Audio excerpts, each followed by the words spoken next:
Bismillahirrahmanirrahim. Assalamualaikum warahmatullahi wabarakatuh. Alhamdulillahirrabbilalamin. Allahumma salli ala Sayyidina Muhammadin wa ala alihi wa sahbihi wa salim ajmain. Alhamdulillah, kami dari Yayasan Rubatul Khairat Kota Ternate di bawah pimpinan Al-Habib Abdurrahman bin Kamil As-Sadaf. Sementara ini kami lagi membangun gedung pondok pesantren Rubatul Khairat Madrasah Al-Ulya yang sementara dibangun, ya. Gedung lantai 3. Kami sangat membutuhkan dana infak dan sedekah dari jamaah bapak-bapak dan ibu-ibu. Bagi yang mau berinfak untuk melanjutkan pembangunan gedung pondok pesantren, bisa ditransfer di rekening Bank Syariah Indonesia atas nama Yayasan Rubatul Khairat. Nomor rekening 723563956. Terima kasih.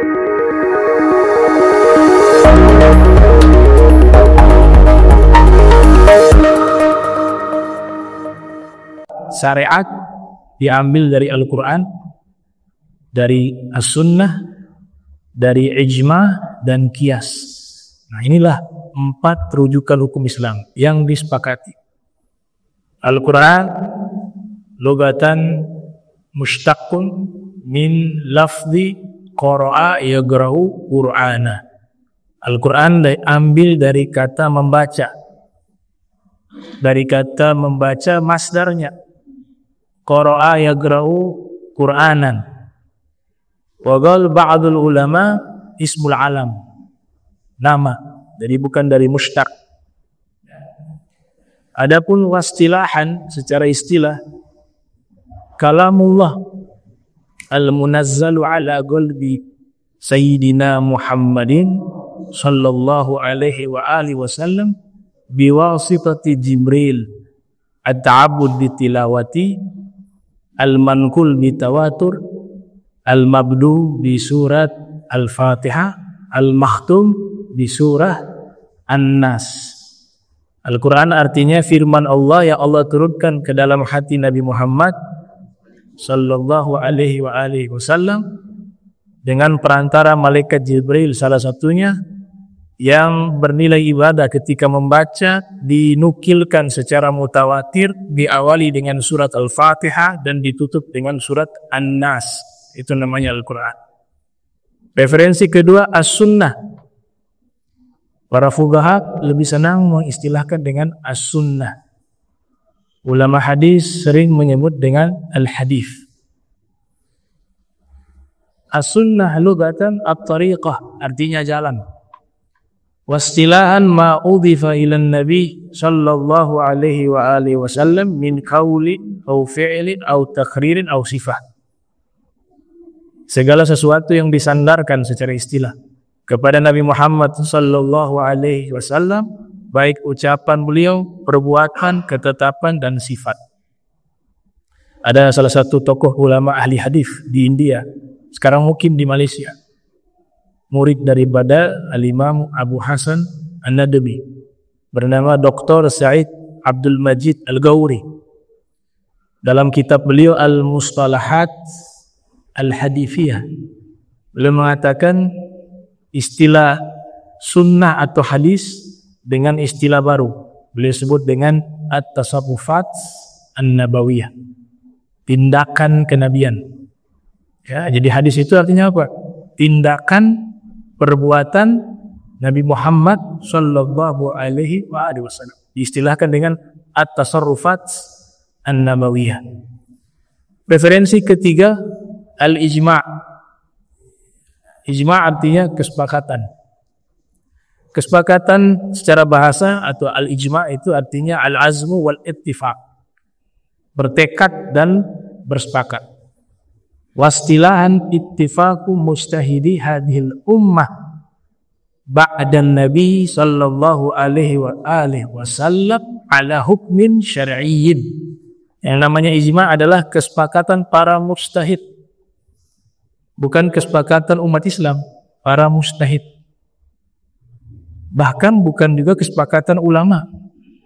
Ulama belum tentu levelnya mujtahid. Tapi kalau sudah mujtahid, sudah tentu pasti ulama. Jadi yang namanya ijma itu yang dimaksud di dalam terminologi para fuqaha adalah kesepakatan para mujtahid yang ada di umat ini sesudah wafatnya Nabi Muhammad sallallahu alaihi wasallam. Karena gak ada ijma di saat Nabi masih hidup. Pertemuan lalu sudah saya terangkan itu. Ala hukmin syar'iyyin, di atas satu hukum syariat. Itu namanya ijma. Kemudian yang keempat namanya al-qiyas, analogi hukum. Lugatan at-taqdir, secara bahasa artinya at-taqdir, memberikan kadar. Wastilahan ilhaku hukmil asli lil far'i lishtirakihima fil illah, yaitu menghubungkan hukum asal kepada hukum yang cabang karena memiliki kesamaan hukum dari sisi illatnya. Itu namanya al-qiyas. Nanti kan dibagi, itu ada al-qiyas al-khafi, ada al-qiyas al-jali, ada qiyas aulawi, ada qiyas musawi, ada qiyas adna, dan seterusnya. Itu dalam kajian ilmu usul fikih dibahas masalah itu. Dari empat ini, empat mazhab sepakat.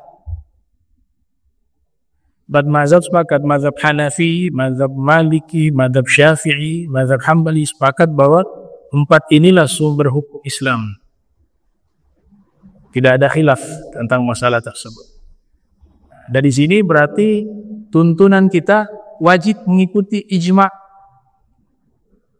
para mujtahid dan wajib mengikuti hukum syariat yang telah dikukuhkan di dalam mazhab.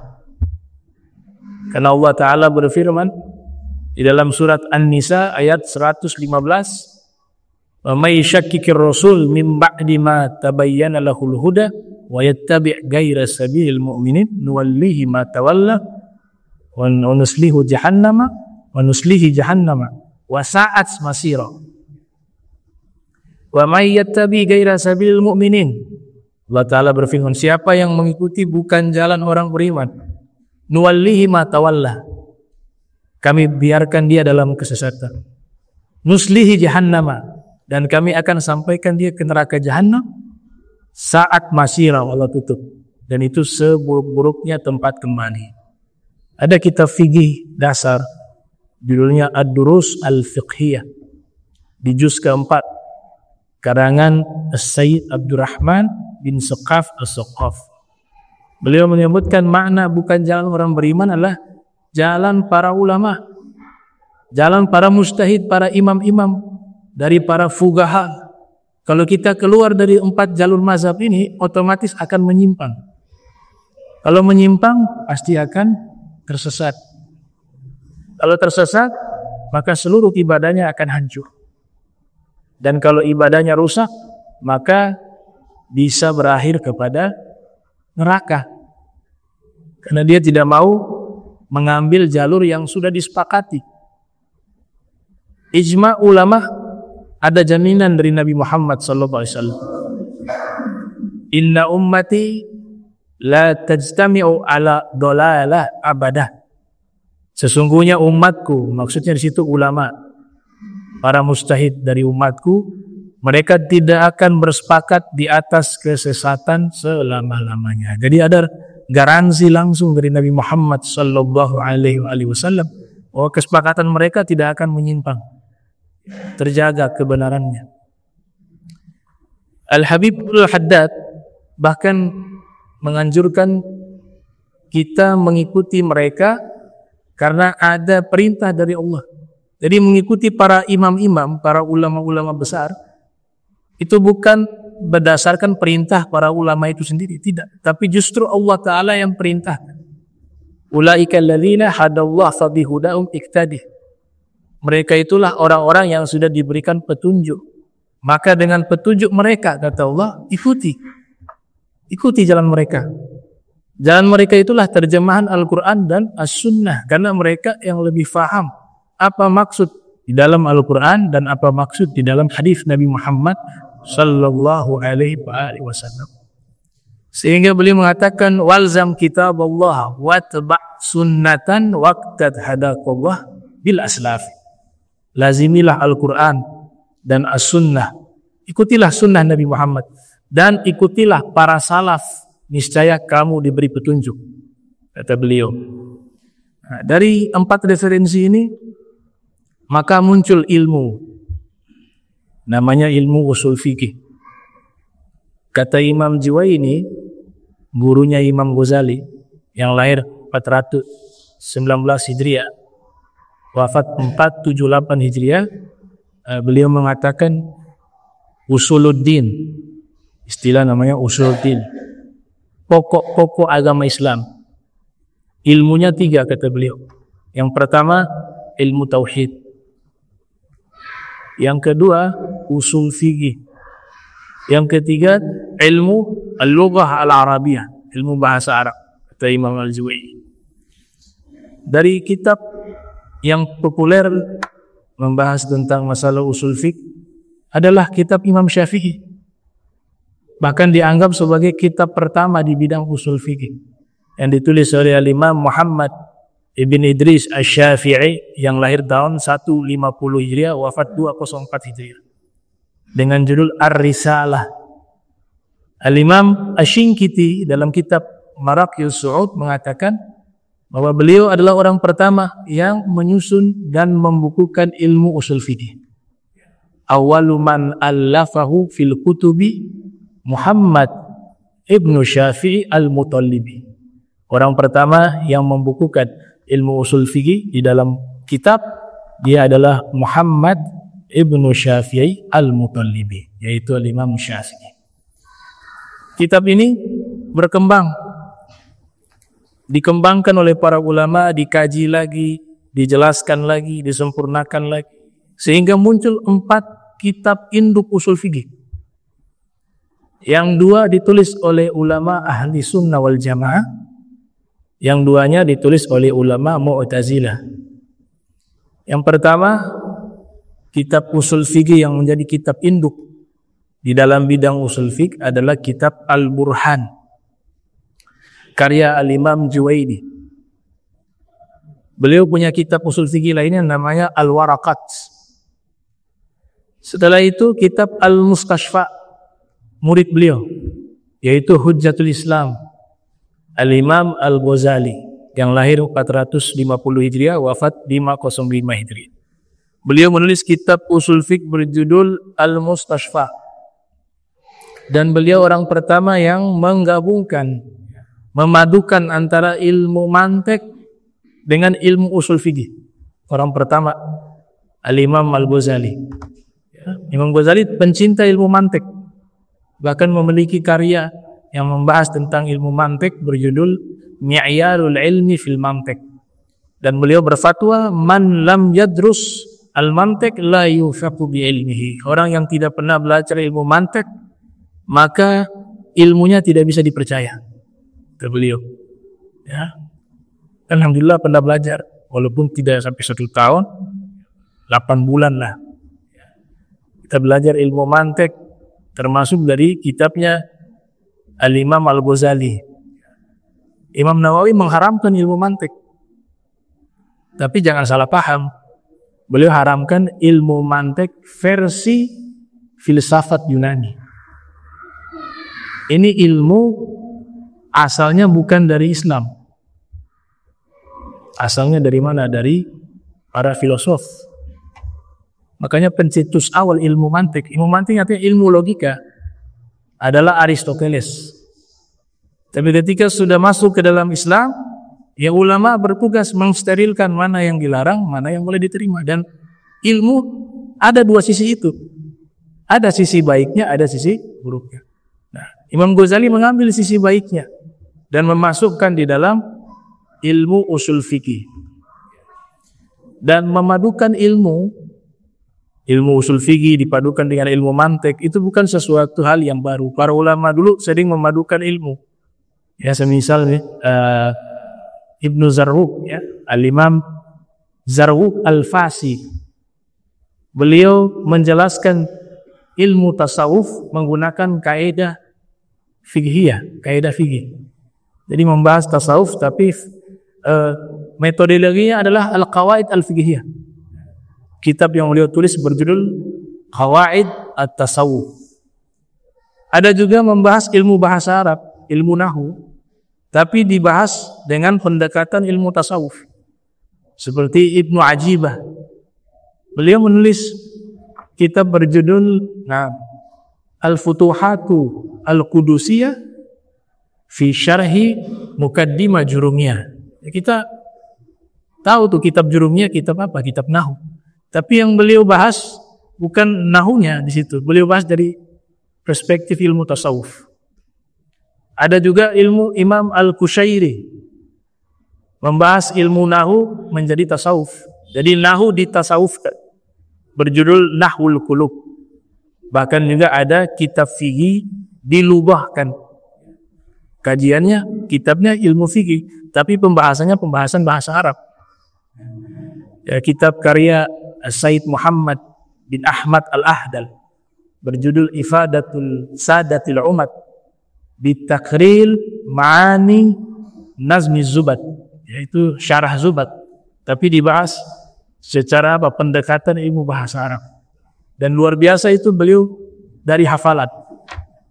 Beliau mengatakan, amlai tuha, saya mendiktekan kitab ini dari hafalan saya. Inda qiraah Nazmi Zubat ala ba'di talabatil ilm. Ya, saya diktekan keterangan ini lewat hafalan bagi sebagian murid-murid saya ketika saya membaca Nazm Zubat. Nah, ini Imam Ghazali Al-Mustashfa, kitab induk usul fikih.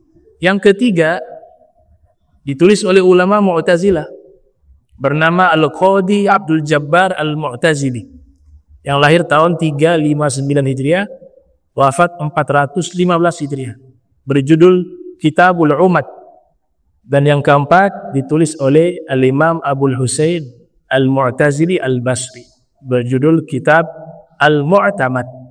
Ya, beliau wafat, tahun lahirnya tidak ditemukan, wafat kisaran tahun 436 Hijriah. Dari semua kitab usul fikih yang menjadi kitab induk tadi, muncul ulama generasi setelahnya, yaitu Al-Imam Fakhruddin Ar-Razi yang lahir 544 Hijriah, wafat 606 Hijriah. Beliau mengambil saripati dari 4 kitab tersebut. Kemudian beliau tuangkan dalam kitabnya berjudul Al-Mahsul. Ya, kitab berjudul Al-Mahsul. Nah, inilah kitab-kitab yang disebut sebagai kitab induk usul fikih. Nah, usul fikih ini nanti melahirkan lagi ilmu baru yang mereka beri nama Al-Qawaid Al-Fiqhiyah, kaidah-kaidah atau rumusan-rumusan fikih. Jadi rumusan ini diambil dari pemahaman nas Al-Quran dan hadis, kemudian dibuat rumus untuk bisa memahami hukum secara global.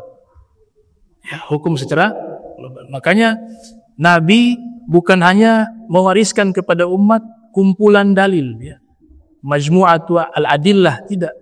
Tapi Nabi juga mewariskan kepada umat, khususnya para ulama, adalah manhaj, metodologi memahami nas. Jadi selain dalil yang beliau wariskan, beliau juga mewariskan apa? Metodologi.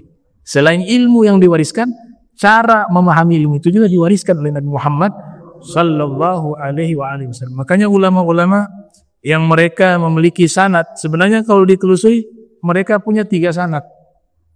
Ada isnadul ilmi, sanad ilmu, ada isnadul al-akhlaq, sanad akhlak, dan yang ketiga isnadul dzauq, sanad rasa.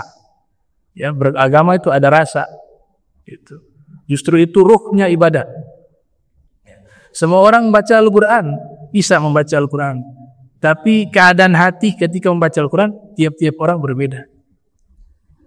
Ada yang cukup 1 ayat, itu dalam riwayat hadis Nabi, baru masuk Islam. Ja'a a'rabiyun ilan Nabi sallallahu alaihi wasallam. Datang seorang Arab Badui menemui Nabi Muhammad sallallahu alaihi wasallam. Baru masuk Islam, baru syahadat. Selesai syahadat di hadapan Nabi, beliau mengatakan kepada Nabi, saya ingin belajar ilmu agama Islam. Kata Nabi, kau belajar sama itu fulan. Dipanggil, ya fulan, ajarkan dia surat Az-Zalzalah. Maka Arabin itu pun datang kepada sahabat tersebut, diajarkan surat Az-Zalzalah tadi. Waktu baca dia menangis. Nabi saksikan itu. Dari awal bacaan dia menangis sampai selesai baca surat Az-Zalzalah, itu dia sampai jenggotnya basah dengan air mata. Kemudian setelah itu Nabi katakan, sudah cukup. Kamu balik ke kampung halaman kamu. Karena sahabat lain bingung, Rasulullah dia baru belajar baru satu surat. Kata Nabi, man arada an yanzura ila rajulin min ahdil jannah falyanzur ila hadzal rajul. Siapa yang ingin melihat seorang laki-laki penghuni surga, kalian lihat saja lelaki tersebut. Cukup satu surat, semua ilmu sudah masuk ke dalam hati. Kamu balik pulang, balik. Itu. Kok bisa demikian? Hatinya sudah siap menampung. Ya. Dia datang kepada Nabi seperti gelas kosong. Tidak ada isi, merasa dengan hina, kekurangan. Ya, tidak ada kotoran hati, bersih hatinya. Ya kalau sudah wadah kosong, kemudian bersih, ya tinggal Nabi tuangkan, selesai. Sallallahu alaihi wasallam. Tuangkan, selesai. Pulang dia. Nah itu, jadi 3 sanad itu yang paling penting. Sanad ilmu, sanad akhlak, sanad dzauq. Ada orang punya sanad ilmu, tapi sanad akhlak tidak ada. Sehingga punya ilmu luas, tapi akhlaknya tidak ada. Dengan ilmu yang luas, fitnah sana sini. Dengan ilmu yang luas, caci maki. Dengan ilmu yang luas, mengadu domba umat.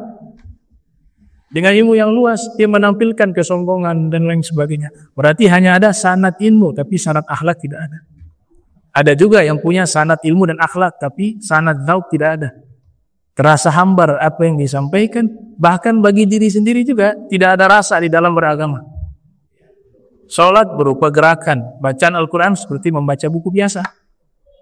Membaca hadis Nabi tidak ada getaran di hati. Padahal Allah Ta'ala mengatakan orang yang punya sanad dzauq tadi, disebut nama Allah hatinya bergetar. Idza dzukirallah wajilat qulubuhum. Apabila disebut nama Allah, hati mereka bergetar. Karena tadi punya sanad dzauq yang nanti bermuara kepada Nabi Muhammad sallallahu alaihi wasallam. Abuya Profesor Dr. As-Said Muhammad bin Alwi Al-Maliki, beliau menulis tuh tadi pemahaman apa? Bahwa Nabi bukan hanya mewariskan dalil dan ilmu, tapi Nabi juga mewariskan metodologi. Makanya Said Maliki, Abuya As-Said Muhammad, menulis kitab berjudul Manhajus Salaf fi Fahmin Lusus. Cara ulama salaf di dalam memahami nas. Nah dari situlah mereka buat ilmu yang namanya Al-Qawaid Al-Fiqhiyah. Ada misalnya rumusan, ya bisa kita gunakan, walaupun memang tidak semua bisa diterapkan, ya. Karena rumusan ini hanya sifatnya ijmal, global, bukan tafsili, bukan secara terperinci. Misalnya kita mengambil satu kaidah, al-hukmu yaduru ma'a illatihi wujuda wa adama. Hukum itu dia berputar pada sebab. Jika ada sebabnya maupun tidak ada sebabnya, maka hukumnya akan berubah. Contoh kasus khamar. Khamar itu kan dalam pandangan kita haram, ijma', gak ada khilaf. Minum khamar itu kesepakatan. Yang menjadi perbedaan pendapat statusnya suci atau najis. Khilafnya di masalah suci atau najis. Tapi kalau minumnya sepakat. Ya karena Al-Quran sudah jelas menerangkan demikian. Nabi juga sudah menjelaskan dengan sangat jelas. Nah tapi khamar ini bisa berubah menjadi halal. Khamar bisa menjadi halal ketika berubah menjadi cuka. Fermentasi dibiarkan. Namun harus secara alami. Kalau pakai tambahan zat kimia, statusnya tetap najis. ketika dia berubah menjadi cuka, statusnya yang tadinya haram berubah menjadi halal. Kita bisa buat untuk makan, ya, bumbu makanan, silakan. Itu. Kenapa demikian? Karena sebab haramnya sudah hilang. Apa itu? Memabukkan. Sesuai dengan kaidah tadi. Al-hukmu yaduru ma'a illatihi wujudan wa adamah. Hukum beredar pada sebab. Jika sebabnya ada, maka haram. Jika sebabnya hilang, yang haram, maka dia hilang. Makanya dalam Safinatun Najah kan dikatakan alladzi yathuru minan najasah thalathah. Yang najis bisa berubah menjadi suci ada 3. Al-khamru idza takhallalat binafsiha, yaitu minuman keras berubah menjadi cuka dengan sendirinya. Kemudian yang kedua, wa ma dubit, ya, jildul maitah idza dubigha, kulit bangke menjadi suci apabila disamak, ya. Sebagaimana hadis Nabi, idza dubighal ihab faqad tahura, apabila kulit bangke disamak maka dia akan menjadi suci. Dan yang ketiga, wa ma'sara haywana, ya, satu makhluk yang muncul dari bangke hewan. Itu ada bangke kambing misalnya atau bangke hewan lain, kan ada ulat yang muncul. Nah, ulat itu suci karena ulat itu bukan berasal dari bangke, tapi dari apa? Dari telur lalat. Lalat hinggap, dia mengeluarkan telur, jadilah ulat. Wa ma sara haywana. Baik. Ada juga rumus misalnya al-aslu al-adam. Asal segala sesuatu tidak ada. Maknanya apa? Asal segala sesuatu itu bukan milik kita. Kita dapat makanan, misalnya, ini makanan ini kalau dibiarkan basi, tapi nggak tahu siapa punya makanannya. Sudah diambil, dia makan. Ini cara ini sebenarnya nggak boleh, ya, karena bukan haknya dia. Tapi dalam kajian rumusan tadi dijadikan contoh oleh para fuqaha. Nah, ketika dia makan makanan tadi, tahu-tahu habis makan pemilik makanan tadi datang. Kemudian, ini makanan saya habis, iya. Diadukanlah ke hakim misalnya. Pada waktu itu hakim bertanya, ini 2 orang ini hakim belum kenal siapa yang jujur, siapa yang tidak jujur. Hakim gak punya secara personal kenal mereka. Nah, hakim yang faham usul fikih atau al-qawaid al-fiqhiyah, ketika dia bertanya, mana orang ini yang menuntut saya punya makanan dimakan sama dia? Dia mengatakan tidak, sudah dapat izin, dia kasih izin. Dua-dua ngotot. Maka hakim harus memutuskan bahwa itu makanan orang, karena asal segala sesuatu dari tidak punya. Al-aslu al-adam, itu. Sehingga diputuskan kamu yang makan makanannya, kamu yang bersalah. Gitu. Kalau yang punya makanan juga mengatakan saya tidak izinkan, dan dia mengatakan sudah diizinkan, tetap yang makan bersalah, karena asal segala sesuatu bukan miliknya. Sudah tahu pemiliknya adalah orang tersebut. Itu contoh kaidah-kaidah fiqhiyah bisa diterapkan di dalam masalah hukum secara global. Ada juga yang disebut al-aslu fi kulli hadithin takdiruhu bi agrabi zaman. Asal setiap kejadian diperkirakan waktu yang paling terdekat. Contoh, man ra'a fi thawbihi maniyah walam yazkur ihtilama lazimuhu al-ghuslu ala sahih. Ada orang sholat, bangun tidur, dia wudu, habis wudu dia sholat. Ternyata habis sholat dia lihat sarungnya ada bekas air mani, tapi dia tidak ingat tadi ada mimpi basah, tahu-tahu sudah ada bekas. Maka hukumnya wajib mandi dan sholat tadi diulang lagi. Kenapa? Karena kejadian terdekatnya itu tadi dia tidur, ya otomatis sekalipun dia tidak ingat dia mimpi basah, tapi kenyataannya sudah ada. Maka kejadian ini dekat dengan apa? Dengan mimpi basah, walaupun dia tidak ingat. Ada juga kaidah. Nah, kaidah ini yang digunakan juga oleh para mufassirun, bukan hanya para fuqaha, tapi para ahli tafsir. Apa kaidahnya? Al-aslu fil kalam al-haqiqah.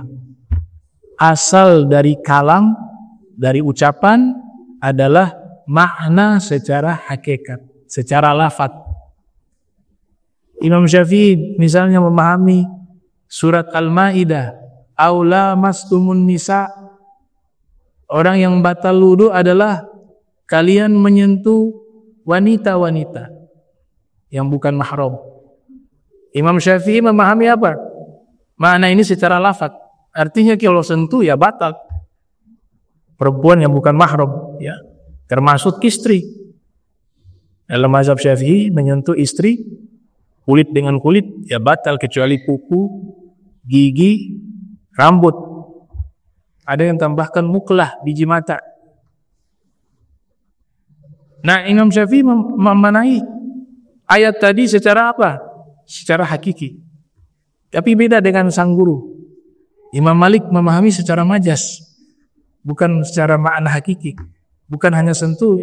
Makanya Imam Malik gak batal. Sentuh wanita, baik yang mahram atau yang bukan mahram, tidak batal. Kecuali dengan syahwat membatalkan. Karena Imam Malik memahami ini bukan ayat secara lafaz, bukan secara hakiki, tapi secara majas. Dalam ilmu balaghah itu hal yang biasa, bahwa setiap kalam dan lafaz dia terbagi menjadi dua. Ada makna hakiki, ada makna majas, dan itu ada di semua bahasa, bukan hanya bahasa Arab. Makanya Imam Malik memanai, oh ini bukan makna hakiki.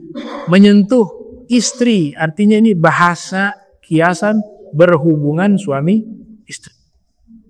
Jadi kalau berhubungan suami istri batal. Itu. Tapi kalau sentuh tidak batal. Nah itu saya katakan tadi. Kaidah ini kaidah fikih. Tapi juga bisa ditarik dalam pembahasan tafsir Al-Quran. Nah, makanya ada satu kaidah mengatakan idza ta'azzarat al-haqiqah yusaru ilal majas. Kalau makna hakikat itu gak cocok, maka harus dialihkan ke makna majas. Yang biasa selalu diperdebatkan, ya, Allah tinggal di atas arsy. Biasa kan begitu. Ini kita cerita ini makna hakiki apa majas. Ternyata ditelusuri, kalau hakiki akan bertentangan dengan ayat-ayat yang lain, yang dimana Allah Ta'ala mengatakan Allah di langit. Yudabbirul amra minas sama. Allah mengatur urusan dari langit. Kemudian ada ayat turun Nabi di dalam goa bersama Sayyidina Abu Bakar atau Sayyidina Ali bin Abi Thalib. Turun ayat la tahzan innallaha ma'ana. Jangan sedih, sesungguhnya Allah bersama kami. Pada waktu itu Allah bersama Nabi di mana? Di goa. Belum lagi ada yang nahnu agrabu ilaihi, ya, nahnu agrabu min hablil warid, ya. Kami lebih dekat kepada kalian, ya. Min hablil warid, dari urat leher. Ada yang menafsirkan itu Allah, ada yang menafsirkan itu malaikat. Kalau kita ambil itu Allah, berarti Allah di sini, dekat. Di ayat yang lain dikatakan dimanapun kalian berada, di situ ada Allah. Wajhullah, artinya kiblat. Belum lagi di hadis agrabul abdu ma yakunu min rabbi wa huwa sajid fa akfirud du'a fi. Paling dekatnya hamba dengan Allah di saat sujud. Berarti ada di dekat-dekat sejadah. Kemudian ada hadis sahih juga mengatakan jangan meludah kalau lagi sholat. Karena kalau kalian meludah ke depan, di situ ada Allah. Jadi Allah sebenarnya di mana? Di arsy, apa di langit, apa di dalam goa, apakah di urat leher, apakah di sejadah, atau apakah di depan kita? Nah, berarti dia butuh apa namanya? Memahami secara majas, bukan hakiki. Itu. Sehingga diartikan ilmu Allah itu maksudnya. Kebanyakan diterjemahkan ilmu Allah. Dan ini kajian sudah lama. Bahkan ulama dulu mengarang kitab khusus membahas tentang ayat-ayat yang majas. Yang bukan hakiki. Yang majas, yang kiasan semua. Itu namanya Al-Imam Abu Ubaidah Ma'mar bin Muthanna Al-Basri. Wafat kisaran tahun 209 Hijriah kurang lebih, ya, di abad kedua wafat. Beliau menulis satu kitab berjudul Majazul Quran, majaz di dalam Al-Quran. Bahkan ada lagi kinayah. Majaz kinayah berbeda. Kinayah itu semacam peribahasa. Tahu surat Tabbat yada abi lahabi wa tab. Bagian belakangnya itu kan wa imra'atuhu hammalatal hatab fi jidiha hablum min masad. Kata istrinya membawa kayu bakar. Itu buka tuh, ada seorang dokter di Irak buat disertasi judulnya Kinayatul Quran. Perumpamaan atau peribahasa yang ada di dalam Al-Quran.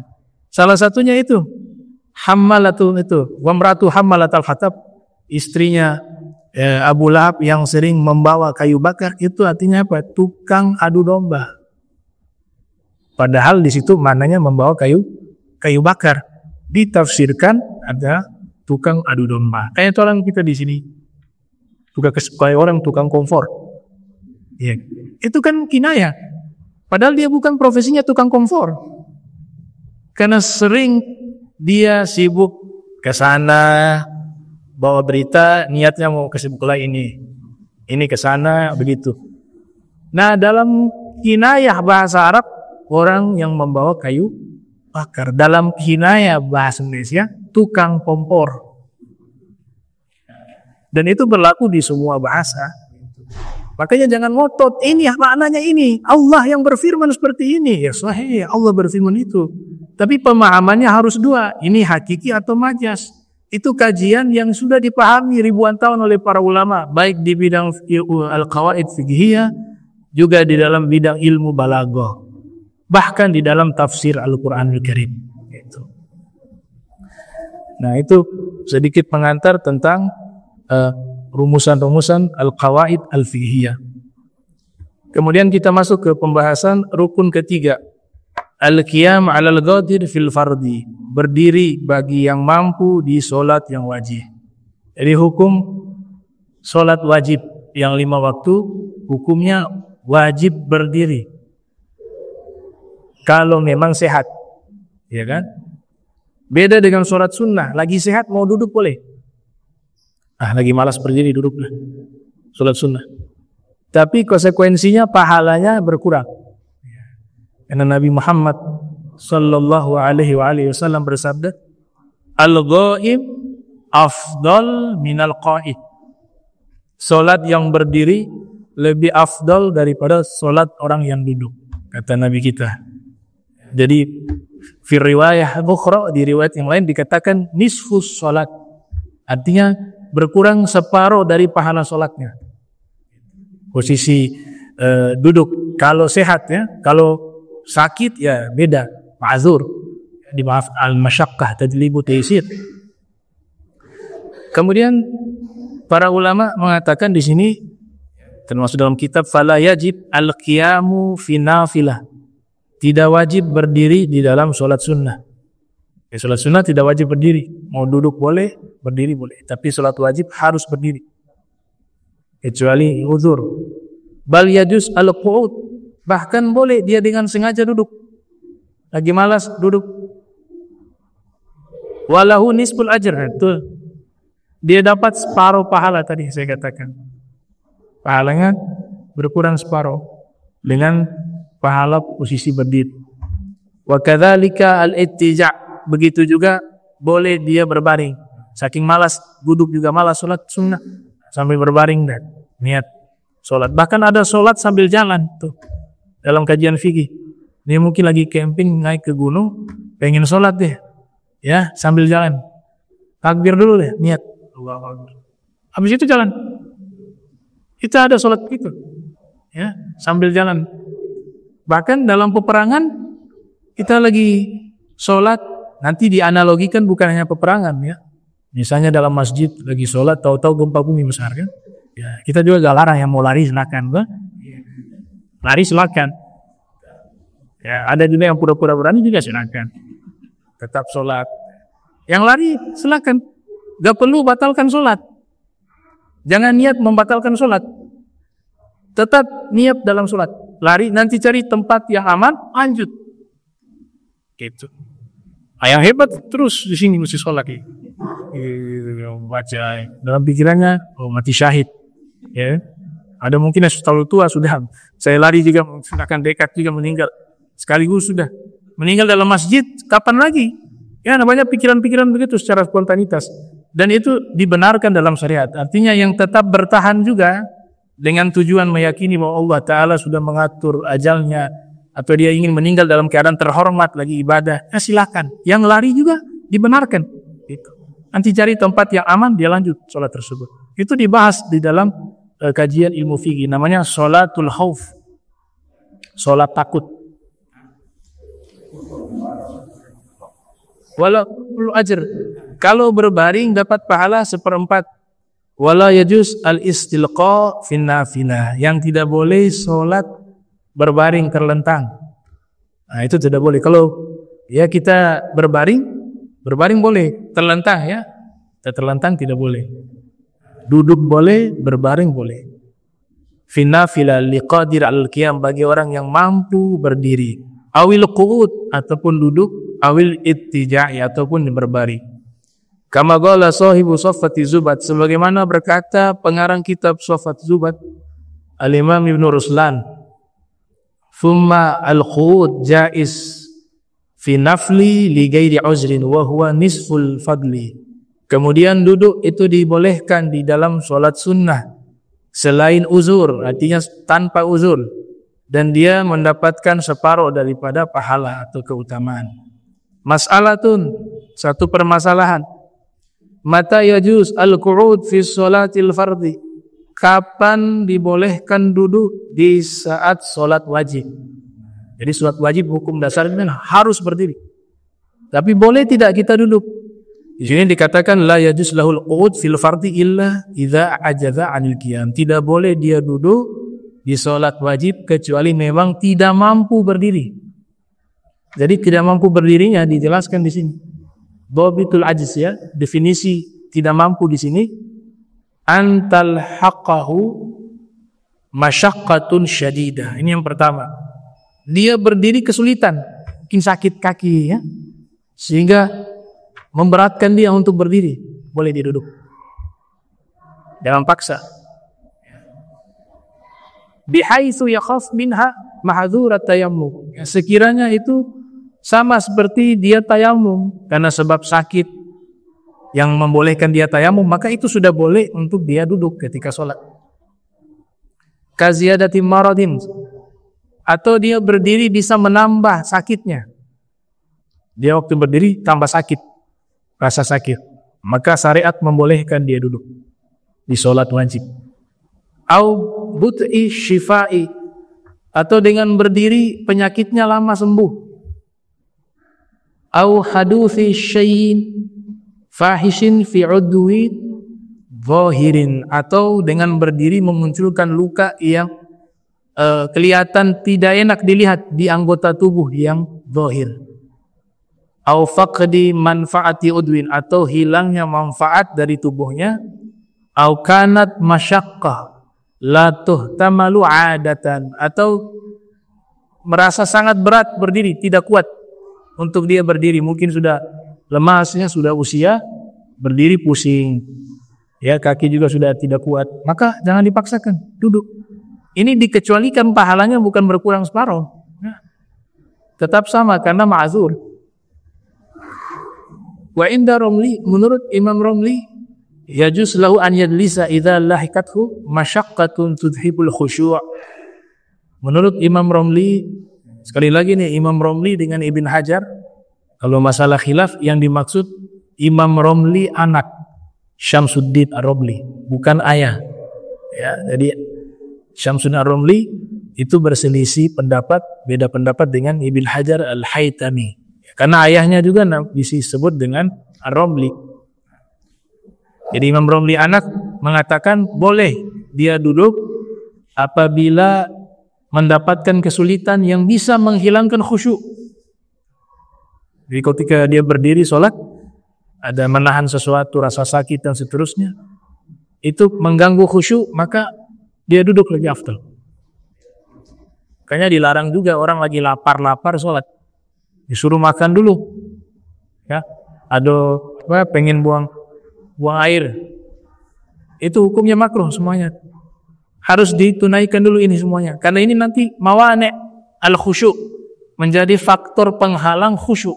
Sedangkan tujuan sholat itu adalah khusyuk. Alladzina hum fi sholatihim khashi'un.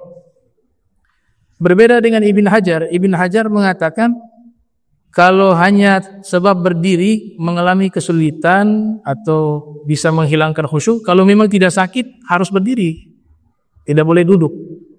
Dan ini nanti masalahnya terbawa kepada masalah imam. Itu dijadi kajian di dalam pembahasan fikih. Bagaimana sih hukum imam duduk? Ini imam ini kita hormati. Semua makmum senang kalau beliau menjadi imam. Masalahnya beliau sakit posisi duduk. Ini ada silang pendapat di kalangan para ulama. Kalau mazhab 4 mazhab ini sepakat sebenarnya. Gak ada masalah imamnya duduk. Makmumnya berdiri tidak ada masalah. Selama ini imam sudah direstui oleh makmum dan syarat-syaratnya sudah terpenuhi sebagai imam yang ideal. Tapi menjadi khilaf adalah makmum. Al-Imam Syafi'i wal Imam Abu Hanifah menyatakan makmum hukumnya tetap wajib berdiri sekalipun imamnya duduk. Sehat gitu. Dan dalilnya imam boleh duduk, makmum berdiri, dan juga menunjukkan syariat diambil dari Al-Quran, dari As-Sunnah, dari Ijma' dan Qiyas. Nah, inilah 4 rujukan hukum Islam yang disepakati. Al-Quran lugatan mushtaqun min lafzi qara'a yagra'u qur'ana. Al-Quran diambil dari kata membaca. Dari kata membaca masdarnya qara'a yagra'u qur'anan. Wa qala ba'dul ulama ismul alam, nama, jadi bukan dari mushtaq. Adapun wastilahan secara istilah, kalamullah al-munazzalu ala qalbi sayyidina Muhammadin sallallahu alaihi wa alihi wasallam biwasitati Jibril at-ta'abbud bitilawati al-manqul bitawatur al-mabdu bi surat al-Fatihah al-makhtum bi surah An-Nas. Al-Quran artinya firman Allah yang Allah turunkan ke dalam hati Nabi Muhammad sallallahu alaihi wa alihi wasallam dengan perantara malaikat Jibril salah satunya, yang bernilai ibadah ketika membaca dinukilkan secara mutawatir, diawali dengan surat Al-Fatihah dan ditutup dengan surat An-Nas. Itu namanya Al-Quran. Referensi kedua As-Sunnah. Para fuqaha lebih senang mengistilahkan dengan as-sunnah. Ulama hadis sering menyebut dengan al-hadith. As-sunnah lugatan at-tariqah, artinya jalan. Wastilahan ma udhifa ila nabi sallallahu alaihi wa alihi wasallam min qawli aw fi'lin aw takhririn aw sifah. Segala sesuatu yang disandarkan secara istilah kepada Nabi Muhammad sallallahu alaihi wasallam, baik ucapan beliau, perbuatan, ketetapan dan sifat.